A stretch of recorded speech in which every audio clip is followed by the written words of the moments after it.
Hello my students. देखिए, आज मैं अपने इस वीडियो में आपको बताऊंगा पर्सनल पजेसिव प्रोनाउन की एक्सरसाइज। मैंने पिछले वीडियो में आपको पर्सनल प्रोनाउंस और पजेसिव प्रोनाउंस ब्रीफली बताए थे। उनको विद एक्सरसाइज के माध्यम से हम उनको और अच्छी तरह कंफर्म करेंगे। कोई लिखने वाली चीज़ हो तो आप पेन कापी साथ में रखेंगे ताकि आप उसको नोट कर सकें। और इससे वीडियो को देखने के पहले हमारे चैनल को सब्सक्राइब जरूर करें, और यदि वीडियो लाइक हो तो शेयर करना बिल्कुल ना भूलें। देखिए, हम चलते हैं। पहले एक्सरसाइज होगी हमारी करेक्ट द सेंटेंस। हमारे जो सेंटेंस है फर्स्ट सेकंड टू सेंटेंस दिए हैं। इनमें फर्स्ट सेंटेंस इनकरेक्ट है और सेकंड सेंटेंस करेक्ट है। तो फर्स्ट सेंटेंस में क्या मिस्टेक है, हमको किस प्रकार करेक्ट करेंगे। वो मिस्टेक होगी हमारी पर्सनल और पजेसिव प्रोनाउंस की। देखिए, first sentence, Ravi and Mohan are very irregular in his habits. देखिए, रवि और मोहन इस सब्जेक्ट के रूप में पर्सनल प्रोनाउन है। चूंकि एन से कंबाइंड है इसलिए प्लूरल नाउंस के रूप में कार्य करेंगे। और प्लूरल नाउंस के रूप में कार्य करेंगे तो इसके लिए हमारी जो अपने की इंग्लिश हिज है ये रॉन्ग है, क्योंकि प्लूरल के साथ अपने की अंग्रेजी हमारी आनी चाहिए देयर। इसलिए यहाँ क्या मिस्टेक है, हिज के प्लेस पर होगा देयर। समझ में आया होगा कि हिज क्योंकि सिंगुलर मेल सिंगुलर के लिए अपने की अंग्रेजी को के लिए हिज यूज करते हैं और प्लूरल के लिए देयर यूज करते हैं। देखिए, नेक्स्ट सेंटेंस में, it was him who began the quarrel. यह वह था जिसने झगड़ना शुरू कर दिया। क्योंकि हु जो आपका रिलेटिव प्रोनाउंस है ये किसके लिए यूज होता है, सब्जेक्ट के लिए। अब सब्जेक्ट के लिए यूज होता है जिसको वो क्वालिफाई करता है। तो इस किसको क्वालिफाई करेगा, हिम को, क्योंकि हिम तो ऑब्जेक्ट है। तो यहाँ क्या होना चाहिए, हिम के प्लेस पर होगा ही, क्योंकि हु सब्जेक्ट को प्रदर्शित करता है तो हिम का सब्जेक्ट होता ही, इसलिए हिम इनकरेक्ट है, इसके प्लेस पर होगा ही। नेक्स्ट में देखिए, I and you must work together. इसमें क्या गलती है, देखना, आई एंड यू ये किस क्रम में इनका सीक्वेंस है, 1 और 2 का मीन्स है फर्स्ट पर्सन और second person. I first person का प्रोनाउन है, यू सेकंड पर्सन का प्रोनाउन है, जो कि रॉन्ग है। पिछले वीडियो में आप देखिए, फर्स्ट 2 के क्रम में कब प्रोनाउंस को यूज किया जाता, जब उसमें कोई गिल्ट हो, कोई क्राइम हो या बैड सेंस के यूज में, बैड सेंस के अर्थ में प्रूव किया जाए। वो नहीं तो नॉर्मल सेंस में हम किस प्रकार यूज करेंगे, 21 के क्रम में। इस क्रम में 21 to 1, अर्थात सबसे पहले यू और फिर आई का यूज करेंगे। इसलिए हमारा ये रॉन्ग है और इसके प्लेस पर क्या होगा, यू एंड आई। नेक्स्ट देखिए, nobody will help you and I. कोई तुम्हारी और मेरी मदद नहीं करेगा। देखना, यहाँ तुम्हारी माने ये तुम की मदद ये ऑब्जेक्ट के रूप में है, क्योंकि वर्ब के बाद यूज हुआ। क्योंकि यू सब्जेक्ट और ऑब्जेक्ट दोनों सेम फॉर्म होते हैं, लेकिन हमको कैसे ज्ञात होगा कि सब्जेक्ट एक ऑब्जेक्ट है। वर्ब के पहले सब्जेक्ट के फॉर्म में यूज होता है, वर्ब के बाद ऑब्जेक्ट के। जब यू हेल्प के बाद ऑब्जेक्ट के रूप में यूज हुआ तो हमको आई भी ऑब्जेक्ट के रूप में यूज करना होगा। अर्थात क्या मिस्टेक है कि आई रॉन्ग है और इसके प्लेस पर क्या यूज होगा, मी, माने यू एंड मी। चूंकि यू ऑब्जेक्ट और सब्जेक्ट सेम होता है, लेकिन आई सब्जेक्ट में होता, आई का ऑब्जेक्ट होता है मी, तो हम यू एंड मी यूज करेंगे। नेक्स्ट देखिए, हार and me gain equal marks. Gain means प्राप्त किए। देखना, ये गेन वर्ब है, वर्ब के पहले यदि कोई पजेसिव केस है हर, तो अकेला ओनली पजेसिव केस कभी यूज होता नहीं विदाउट नाउन के, her mother, her sister, her friend. Me object के रूप में है, वर्ब के पहले ऑब्जेक्ट कभी यूज होता नहीं, अर्थात क्या मिस्टेक है, हर एंड मी दोनों वर्ड मिस्टेक है। इसलिए यहाँ क्या होना चाहिए, सब्जेक्ट के प्लेस पर हर का सब्जेक्ट होना चाहिए सी यूज और मी का सब्जेक्ट होना चाहिए आई। इसलिए हर और मी के प्लेस पर होगा सी एंड आई।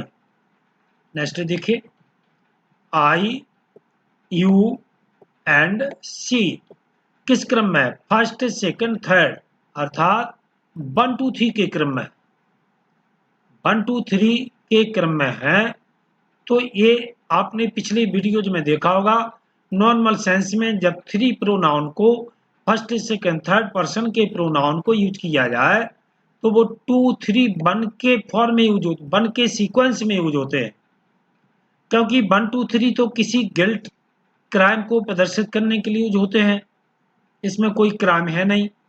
अर्थात ये 2 3 1, अर्थात यू सेकंड पर्सन, सी third person, I first person के सीक्वेंस में यूज होंगे। नेक्स्ट देखिए, do you think they are stronger than us. देखना इसमें देन देन से कंपैरिजन की गई। किसके कंपैरिजन, यहाँ दे सब्जेक्ट है और यहाँ अस ऑब्जेक्ट है। चूंकि सब्जेक्ट की कंपैरिजन सब्जेक्ट से होती, ऑब्जेक्ट की कंपैरिजन ऑब्जेक्ट से और पजेसिव की पजेसिव से, अर्थात क्या रॉन्ग है, यहाँ दे की कंपैरिजन की गई है सब्जेक्ट से, तो अस का सब्जेक्ट होता है बी, इसीलिए अस के प्लेस पर होना चाहिए बी। दोनों सब्जेक्ट के बीच में कंपैरिजन है। चलो नेक्स्ट देखिए, 8 पॉइंट में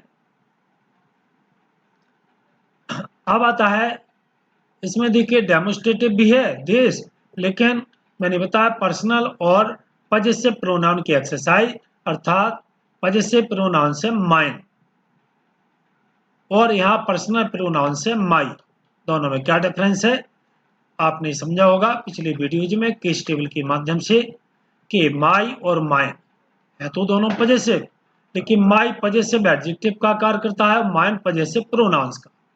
चूंकि माई, योर, अवर, हिज, हर, इनके बाद सदैव नाउन यूज होता है, लेकिन पजेसिव प्रोनाउंस के बाद कभी नाउन यूज नहीं होता।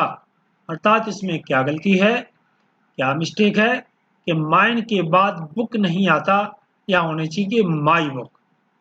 तो माइन के प्लेस पर क्या राइट है, माइन।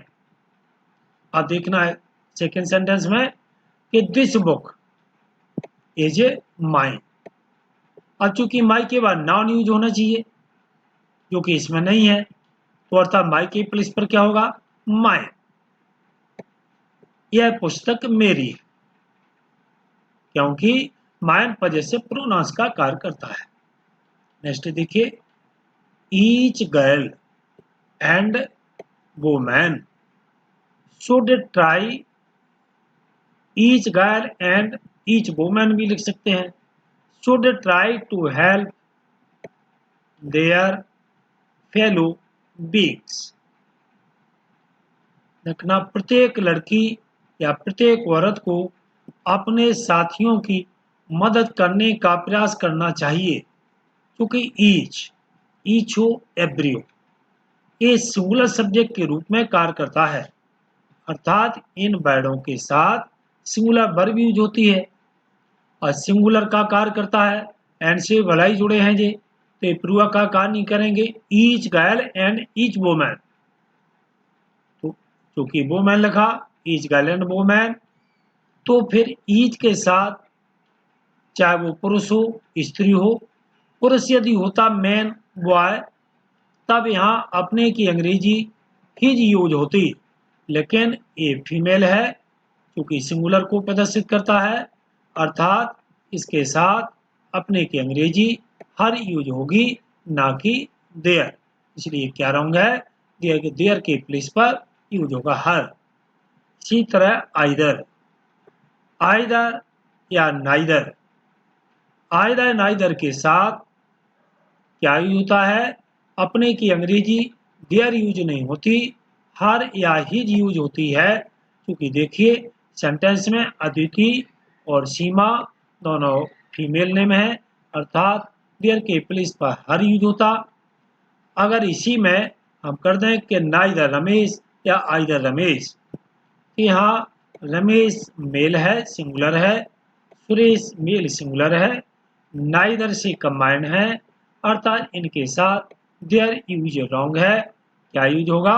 हिज। हिज क्यों होगा? क्योंकि ये मेल सिंगुलर है, रमेश और सुरेश, तो इसमें हिज यूज होगा और उपरोक्त ऊपर के सेंटेंस में हर यूज होगा। अब देखिए नाइदर से ये भी कंबाइंड है, नाइदर ही नॉर हिज फ्रेंड्स, लेकिन नाइदर ही यहाँ तो ही सिंगुलर है, लेकिन नॉर के बाद यही कहीं प्लूरल सब्जेक्ट हो। अगर प्लूरल सब्जेक्ट है तो यहाँ फिर प्लूरल प्रोनाउंस यूज होता है, पॉजेसिव केस में हिज यूज नहीं होता, अर्थात ये हिज रॉन्ग है। इसके प्लेस पर क्या होना चाहिए? देयर, क्योंकि यहाँ प्लूरल नाउन है। अब आपको एक क्या ध्यान करना है, महत्वपूर्ण बात है कि यू, दे और we, you second person, they third person और बी फर्स्ट पर्सन, तो ये 2, 3, 1 का मतलब नहीं है। इसमें इंपॉर्टेंट चीज क्या है, ये तीनों आपके जो प्रोनाउंस दिए यू, दे, बी, इनके अलावा और कोई नहीं। बी के प्लेस पर हम आई नहीं, दे के प्लेस पर ही नहीं या सी नहीं, यू, दे, बी, ही को यदि एक साथ यूज किया जाए तो फिर हमें क्या करना होगा, इनको इस क्रम में लिखना होगा कि पहले बी और फिर यू और फिर दे, अर्थात 1, 2, 3 के क्रम में हमको लिखना होगा। अगर ये तीनों प्रोनाउंस एक साथ यूज है। अब आइए लेट, कहीं लेट वर्ड का सब स्टार्टिंग सेंटेंस में यूज हो तो ध्यान करना है कि आफ्टर लेट नॉमी objective case is used. After let objective case is always used. Let के बाद सदैव ऑब्जेक्टिव केस प्रयोग होता है, ना कि नॉमिनेटिव। जैसे लेट के बाद ही लगा है, ये रॉन्ग है। लेट के बाद सदैव ऑब्जेक्ट आता है, हिम, इसलिए लेट के बाद ही रॉन्ग है। यहाँ क्या होना चाहिए? हिम। इस तरह इसमें देखिए, लेट हर एंड मी कम इन, क्या राइट है कि रॉन्ग? देखिए let her and me come in, right है, इसमें कोई मिस्टेक नहीं है। अगर यहां लिखते थे लेट सी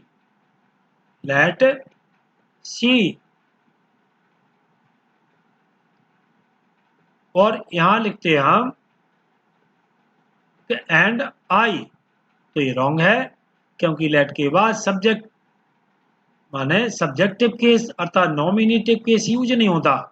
क्या यूज होता है? Objective case. चलो नेक्स्ट आगे बढ़ते हैं। देखिए 16 एग्जाम्पल में आप देखेंगे यू एंड आई मस्ट ओबे देयर पेरेंट्स। इन सेंटेंस को ध्यान से देखिए, बहुत इंपॉर्टेंट है। यू एंड आई यदि इस क्रम में लिखे हैं कि 2, 1 के क्रम में, तो फिर इनके साथ पॉजिटिव केस देयर यूज नहीं होता। इसको आपको याद रखना होगा कि यू एंड आई दोनों सब्जेक्ट के रूप में इस क्रम में लिखे हैं, तो इनके साथ पॉजिटिव केस अपने की अंग्रेजी अवर यूज होती है। तत् माने तुम्हें और मुझे अपने माता पिता की आज्ञा माननी चाहिए, तो अपने की अंग्रेजी अवर यूज होगी, ना कि देयर। नेक्स्ट देखिए यू एंड ही। यदि यू एंड ही का क्रम में 2 सब्जेक्ट 2 प्रोनाउंस यूज है, तो इनके साथ अवर की अपने की अंग्रेजी अवर यूज नहीं होती, इनके साथ क्या यूज होती है? योर। ये बहुत ध्यान रखने वाली चीज है। अधिक ही एंड आई, अगर थर्ड और फर्स्ट पर्सन का तात्पर्य ही एंड आई इस क्रम में लिखे हैं, तो इनके साथ भले ही ये प्लूरल सब्जेक्ट का कार्य करते हैं, लेकिन देयर अंग्रेजी यूज नहीं होती। अपने की अंग्रेजी इनके साथ यूज होगी अवर। अब देखिए यू, ही एंड सी यदि इस क्रम में लिखे हैं कि पहले सब्जेक्ट यू, फिर ही, फिर सी, तो यहाँ अवर यूज नहीं होती। इनके साथ अपने की अंग्रेजी योर यूज होती है। नेक्स्ट देखिए यू, ही एंड आई यदि इस क्रम में हमारे पर्सनल प्रोनाउन सब्जेक्ट के रूप में यूज हैं तो अपने की अंग्रेजी देयर यूज नहीं होती। इनके प्लेस पर यूज होता है अवर। तो आपने इनको देखा होगा कि पर्सनल और पजेसिव प्रोनाउंस को सब्जेक्ट के रूप में, ऑब्जेक्ट के रूप में, पजेसिव के रूप में अपने की अंग्रेजी सब्जेक्ट के अकॉर्डिंग क्या क्या यूज होती है। आगे बने रहिए हमारे चैनल पर। हमारे चैनल पर बने रहने के लिए बहुत बहुत धन्यवाद। नेक्स्ट वीडियो में फिर मुलाकात होगी। थैंक्स।